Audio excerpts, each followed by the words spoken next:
कहानी की शुरुआत होती है कुछ जवान लड़कों से जो अपनी मोटरसाइकिल्स पर जंगल में घूम रहे थे। अचानक रास्ते में उन्हें एक पुराना सा ट्रक दिखाई दिया। वो धीरे धीरे ट्रक की ओर बढ़े, मगर वो ये नहीं जानते थे कि इस ट्रक में कितना बड़ा खतरा छुपा हुआ है। ये ट्रक अमेरिका के सबसे खतरनाक राक्षस का था, जिसका नाम है क्रीपर। खैर, लड़के बिना बात के ही पंगे लेने लगे। लूक नाम के एक लड़के ने पत्थर उठाकर ट्रक के शीशे पर दे मारा, लेकिन इस खतरनाक ट्रक में कोई मामूली कांच नहीं था, बल्कि पत्थर तो कांच से लगकर वापस लूक के सर पर आ लगा। वहीं दूसरी ओर कर्क नाम के एक लड़के ने छानबीन करते हुए ट्रक का पिछला दरवाजा खोल दिया और अंदर देखते ही सबकी हालत पतली हो गई। अंदर एक सफेद बैग था, जिससे साफ पता चल रहा था कि उसके अंदर किसी इंसान की लाश है। अब कर्क उसे देखने आगे बढ़ा तो उसे बहुत तेज स्मेल आई, और जैसे ही वो पीछे हटा तो अचानक बहुत तेजी से ट्रक का दरवाजा बंद हो गया। ये देखकर वो सभी बेहद डर गए और तुरंत अपनी मोटरसाइकिल्स पर भाग निकले। तभी अचानक ट्रक के पीछे से तेज धार रफ्तार में एक रस्सी निकली, जिसके सिरे पर नुकीला चाकू लगा हुआ था, और वो सीधा कर्क की टांग में जा लगा। खुशकिस्मती से उसके दोस्तों ने उसका साथ नहीं छोड़ा और उसे अपने कंधों का सहारा देकर खड़ा किया। फिर उन्होंने मदद के लिए किसी को फोन करने की कोशिश की, मगर जंगल में सिग्नल ही नहीं था। उन्होंने अपने हाथों से कर्क की टांग में लगा चाकू निकालने की कोशिश की, मगर वो बहुत ही अंदर तक घुसा हुआ था।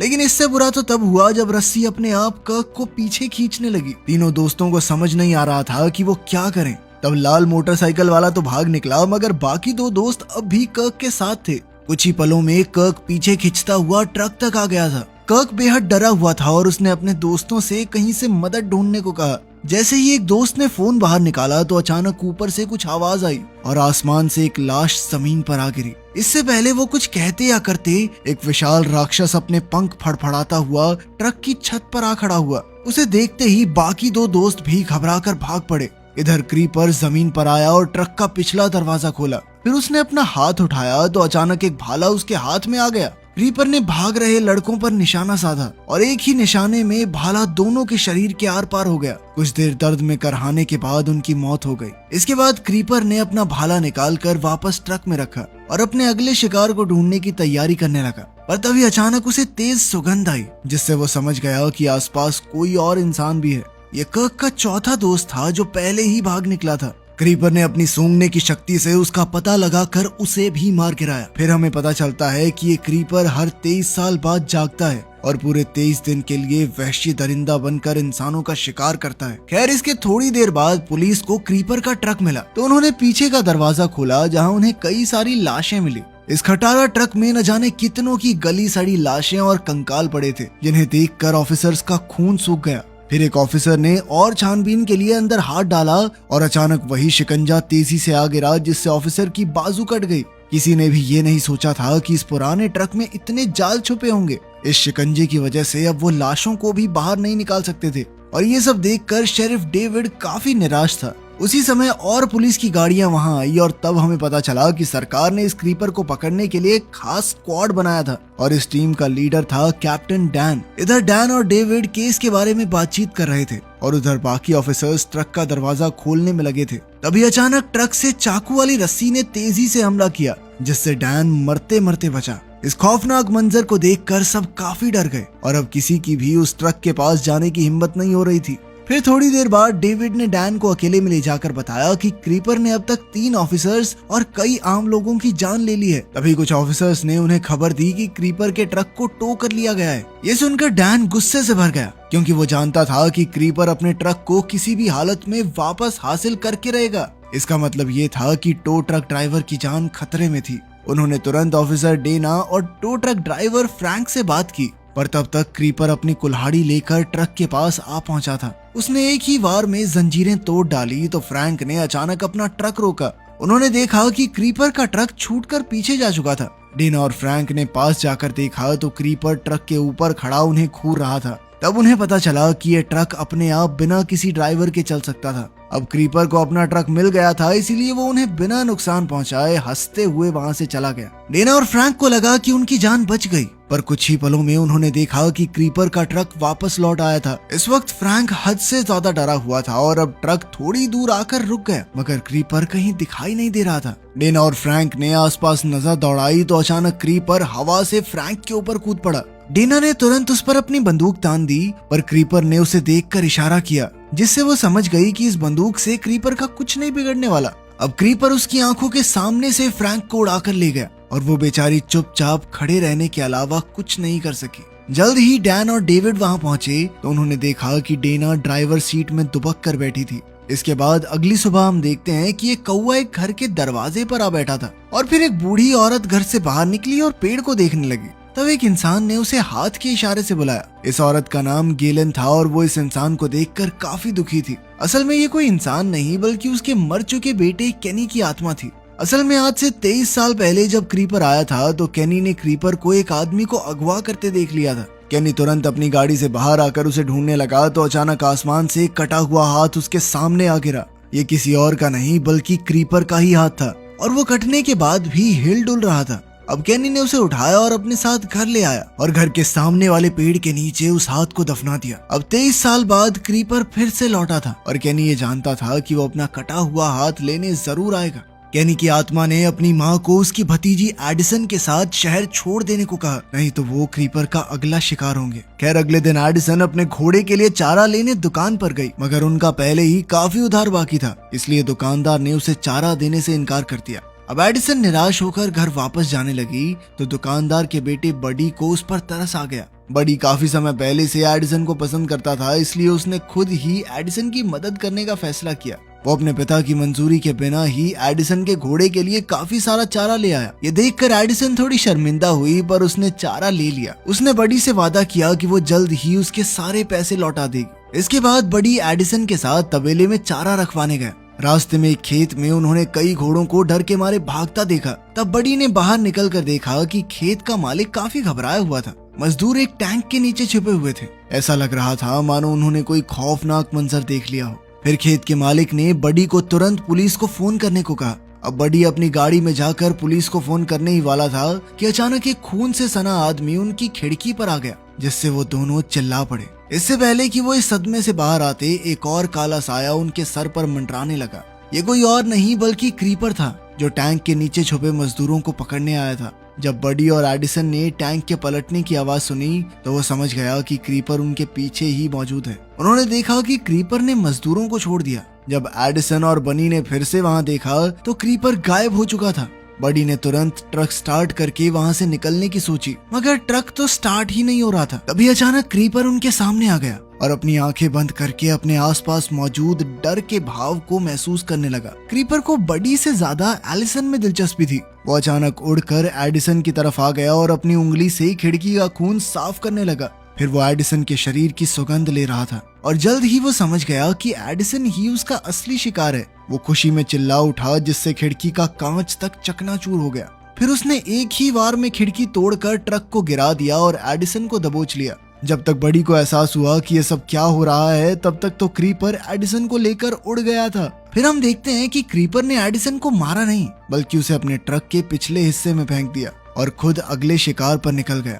तब वहाँ एडिसन की नजर कर्क पर पड़ी। ये वही लड़का था जो शुरुआत में ट्रक के चाकू से जख्मी हो गया था। वो दोनों एक छोटे से टाउन से थे, इसीलिए उन्होंने एक दूसरे को पहचान लिया। फिर उन्होंने क्रीपर के वापस लौटने से पहले ही भाग निकलने का प्लान बनाया। कर्क जानता था कि पिछले दरवाजे पर तो जाल बिछा हुआ है, इसीलिए उसने आगे के दरवाजे से निकलने का सोचा। मगर वो ये नहीं जानता था कि आगे की सीट पर भी ऐसा ही खतरा मंडरा रहा था। जैसे ही कर्क ने हैंडल को छुआ तो साइड से तेज रफ्तार में एक भाला निकला, जो सीधा कर्क के सर के आर पार हो गया। ये देखकर एडिसन का खून सूख गया और वो वहीं जमी रह गई। वहीं दूसरी ओर खेत में गेलन अब भी यही पता लगाने की कोशिश कर रही थी कि 23 साल पहले उसके बेटे के साथ क्या हुआ था। उसने केनी की आत्मा की एक ना सुनी और जमीन में गड़ा हुआ क्रीपर का हाथ बाहर निकाल लिया। उसने हाथ को टेबल पर रखा तो उसने देखा कि वो हाथ अब भी हिल रहा था। फिर गेलन ने घबराते हुए धीरे धीरे अपना हाथ उसकी ओर बढ़ाया। अचानक क्रीपर के हाथ ने गेलन का हाथ जकड़ लिया और उसे हवा में उड़ा दिया। गेलन की आंखें सफेद पड़ गई और उसका शरीर अजीबोगरीब तरह से मुड़ने लगा। उसी दौरान डैन और डेविड अपनी टीम के साथ मिलकर क्रीपर को पकड़ने की तैयारी कर रहे थे। तभी टीम मेंबर माइकल अपने मॉडिफाइड ट्रक पर वहां आया। उसने एक जबरदस्त बंदूक रखी हुई थी जो 1 मिनट में 6000 राउंड्स फायर कर सकती थी। माइकल को पूरा यकीन था कि इस हथियार से वो क्रीपर का खात्मा कर सकेंगे। खैर टीम के इकट्ठा होते ही उन्होंने क्रीपर की तलाश शुरू कर दी। उधर गेलन को जब होश आया तो उसने डैन और डेविड को फोन करके अपने यहाँ बुलाया। असल में गेलन ने क्रीपर के हाथ को छुआ तो उसे क्रीपर की असली कहानी दिख गई थी। वो समझ गई थी कि ये क्रीपर कौन है और ये इस रूप में कैसे आया, मगर गेलन ने कहा कि वो ये सच डैन और डेविड को नहीं बता सकती, और उन्होंने भी गेलन पर ज्यादा दबाव नहीं डाला। अब डैन खुद क्रीपर का राज जानना चाहता था, इसलिए उसने क्रीपर का हाथ छूने का फैसला किया। डेविड ने उसे रोकने की बहुत कोशिश की, मगर कोई फायदा नहीं हुआ। अचानक क्रीपर के हाथ ने उसका भी हाथ जकड़ लिया और डैन उसी पल बेहोश हो गया। उसकी टीम ने उसे तुरंत नीचे उतारा और जमीन पर गिरते ही उसकी आंखें सफेद हो गई और उसका शरीर भी अजीबोगरीब तरह से मुड़ने लगा। कुछ देर बाद जब डैन को होश आया तो वो एकदम हक्का बक्का था। जब डेविड ने उससे पूछा कि उसने क्या देखा तो डैन एकदम चुप रहा। उसी समय माइकल को हाईवे 9 पर एक पलटी हुई गाड़ी की खबर मिली, तो वो समझ गया कि ये क्रीपर का ही काम होगा। ये सुनकर डैन ने क्रीपर का खात्मा करने के अपने प्लान को अंजाम देने का फैसला किया। इस बार माइकल आगे था और डैन और डेविड उसके पीछे क्रीपर को ढूंढने निकले। जल्द ही उन्हें हाईवे 9 पर क्रीपर का ट्रक दिखाई दिया। तब डेविड ने गुस्से में ट्रक के टायर पर गोली चला दी, लेकिन उसके तो टायर भी बुलेट प्रूफ थे और उनकी गोलियां टायर से टकराकर वापस उनकी ही गाड़ी पर लग गई। फिर डेविड ने ट्रक पर गोली चलाई, पर वहाँ भी ऐसा ही हुआ। अब क्रीपर ने ट्रक में एक बॉम्ब उनकी ओर छोड़ा, पर डैन ने ऐन वक्त पर गाड़ी मोड़कर खुद को बचा लिया।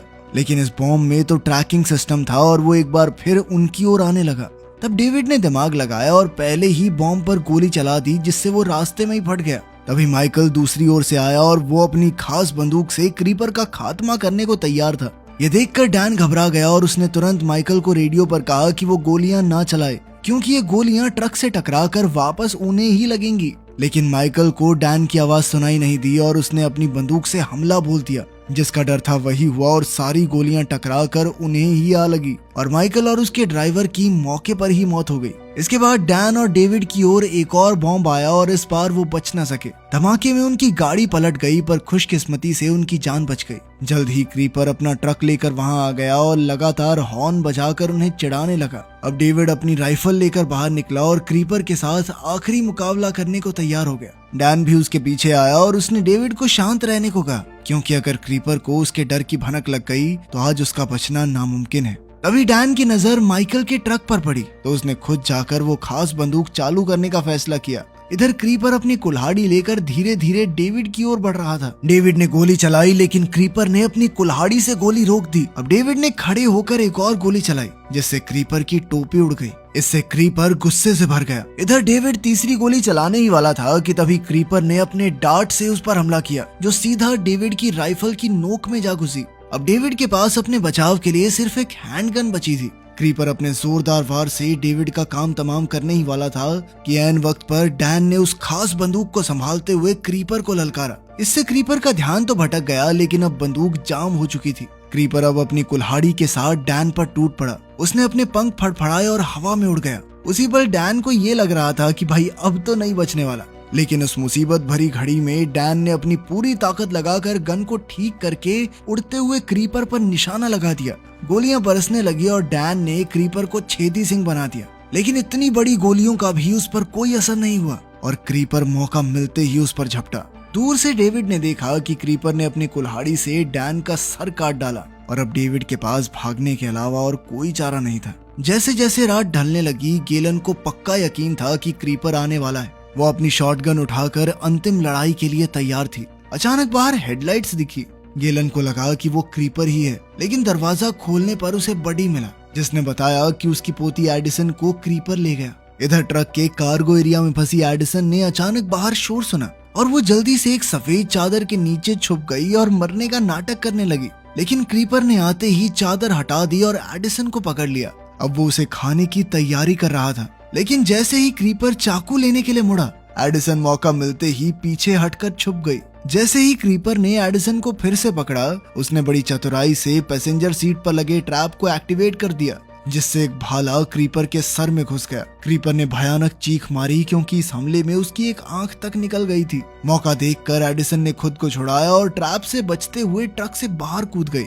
वो जल्दी से उठी और पूरी रफ्तार से भागने लगी। क्रीपर ने उसका पीछा करने की बहुत कोशिश की, लेकिन वो जमीन पर आ गिरा। पता चला कि डैन ने अपनी बंदूक से उसके एक पंख को उड़ा दिया था, लेकिन उठते ही क्रीपर ने भाग रही एडिसन की तरफ एक डार्ट फेंका, लेकिन वो एक पत्थर से टकराकर गिर गई, जिस वजह से वो डार्ट उससे कुछ इंचेस से चूक गया। अब गुस्से से भरे क्रीपर ने रस्सी से जुड़ा हुआ वो चाकू उठाया। सिर्फ एक आंख होने की वजह से उसे निशाना लगाने में बहुत मुश्किल हो रही थी और शिकार अब दूर भागता जा रहा था।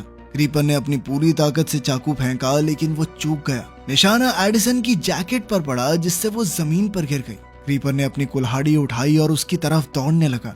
जैसे ही वो एडिसन को पकड़ने वाला था, सामने से आ रहे एक ट्रक ने क्रीपर को टक्कर मार कर उसकी जान बचाई।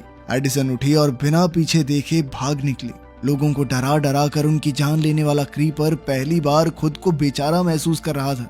उसने अपना गुस्सा ट्रक ड्राइवर पर निकाला और उसे मार कर अपनी चोटें ठीक की। क्रीपर फिर एडिसन के घर अपना कटा हुआ हाथ लेने गया। उसे हाथ जमीन पर मिला, जिसे गेलन ने एक चिढ़ाने वाले मैसेज के साथ छोड़ा था। उस पर लिखा था कि मैं जानती हूँ तुम क्या हो। ये पढ़कर क्रीपर को इतना गुस्सा आया कि उसने हाथ को चूर चूर कर दिया। उसके पास इंसानों का शिकार करने के लिए सिर्फ 23 ही दिन का समय था और अब बहुत जल्द उसे 23 साल की नींद के लिए जाना होगा। तो उसने अभी के लिए एडिसन को छोड़कर किसी बड़े टारगेट पर ध्यान देने का फैसला किया। इसी बीच बड़ी मुश्किलों से बची एडिसन को बडी और उसकी दादी मिल गए। आखिर में बडी और एडिसन ने एक दूसरे को गले लगाकर अपने प्यार का इजहार किया। ये अजीबोगरीब डरावनी मूवी कैसी लगी कमेंट्स में जरूर बताना। मिलते हैं अगली वीडियो में।